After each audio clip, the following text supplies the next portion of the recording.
बिस्मिल्लाहिर्रहमानिर्रहीम। अस्सलाम वालेकुम नाजरीन, आप देख रहे हैं मेरा यूट्यूब चैनल देसी मसाला रेसिपी। आज मैं आपके लिए लेकर आई हूँ अचार गोश्त कढ़ाई। इसके लिए हमें जिन चीज़ों की ज़रूरत है, ये है मेरे पास आधा किलो प्याज, आधा किलो टमाटर, ये 4 से 5 जवे जो है लहसुन के हैं, एक पीस मेरे पास अदरक है, एक प्याली घी, एक चम्मच खुश्क धनिया, एक चम्मच हल्दी पाउडर, एक चम्मच गरम मसाला पिसा हुआ, एक चम्मच नमक, एक चम्मच सुरख मिर्च पाउडर, 2 चम्मच अचार गोश्त मसाला जो हमारी कढ़ाई के लिए बहुत ज़रूरी है। ये भी इंशाल्लाह बहुत जल्द मैं इसकी रेसिपी आपको अपलोड करूँगी। ये है मेरे पास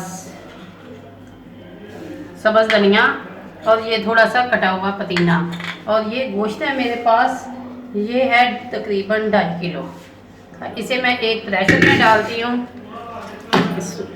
ये बीफ का गोश्त है, आप देख सकते। ये है मेरे पास बीफ का गोश्त 2.5 किलो।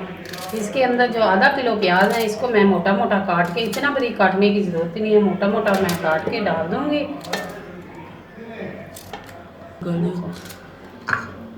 ये देखें, ये मैंने आधा किलो प्याज जो है मोटा मोटा काट के डाल दिया है, और ये जो मेरे पास लहसुन है ये भी मैं इसी में डाल देती हूँ।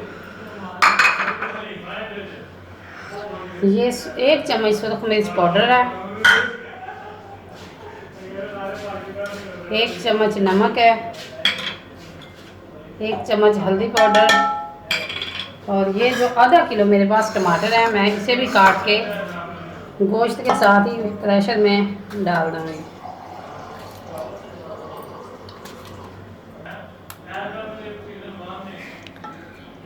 ये मैंने तमाम टमाटर इसमें डाल दिए हैं, और अब इसके अंदर 1 प्याली पानी, क्योंकि अगर गोश्त कम होगा तो पानी ज़्यादा डलता है, अगर गोश्त ज़्यादा है तो पानी कम डलता है, क्योंकि टमाटरों ने भी पानी छोड़ना है, और ये गोश्त धो के मैंने रखा है, इसने भी पानी छोड़ना है। अब जो बाकी तमाम मसाला जाता है वो हम इसके में बाद में डालेंगे। ये जो अदरक का पीस मेरे पास है, इसे मैं क्रश करके इसमें डाल दूँगी, और प्रेशर को अब हम बंद करते हैं तकरीबन 20 मिनट के लिए।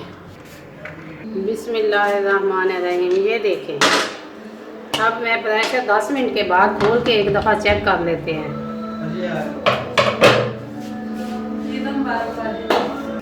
बिस्मिल्लाहिर्रहमानिर्रहीम। ये देखो, 1 प्याली पानी डाला था तो अभी तक इसमें पानी भी मौजूद है, और गोश्त को हम चेक करें, ये 75% गल चुका है और 25% अभी रहता है।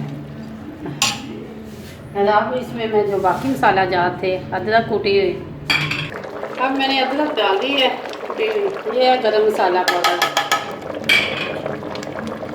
ये है अचार गोश्त 2 चम्मच, ये आधा चम्मच खुश्क धनिया।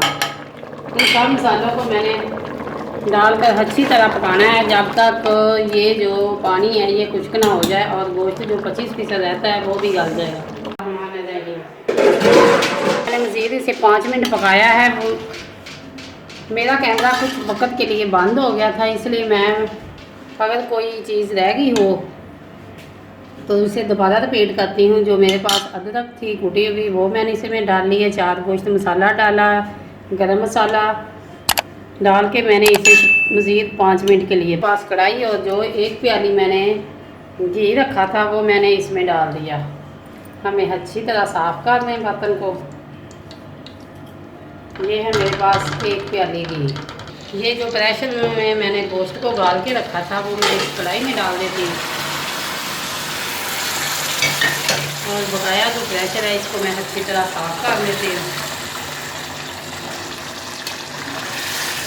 और इसे मैं भून लेती हूँ।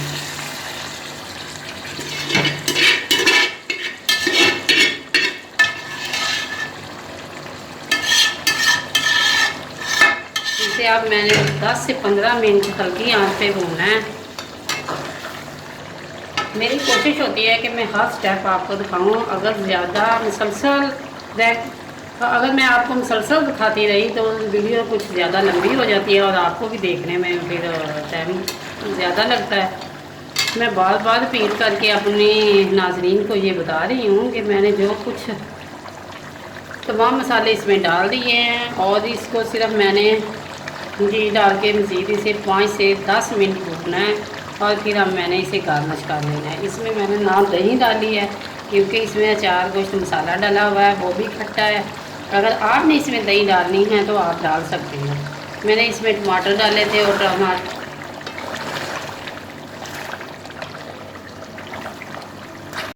माशाल्लाह दे ये देखें, ये अचार गोश्त कढ़ाई जो है बिल्कुल तैयार है। अब हम चूल्हे की आग को बंद करते हैं।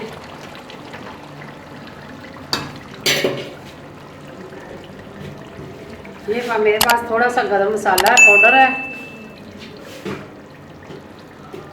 ये थोड़ा सा खुश्क धनिया पाउडर,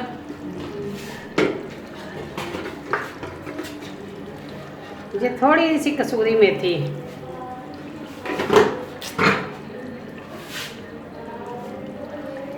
ये गार्निश के लिए हरी मिर्च,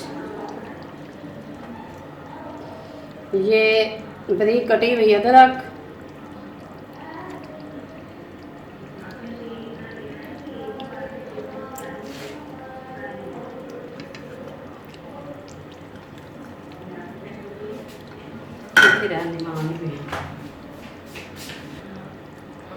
ये थोड़ी सी अपनी मर्ज़ी के मुताबिक आप डाल सकते हैं हरा धनिया, और ये थोड़ी सी जो है पुदीना।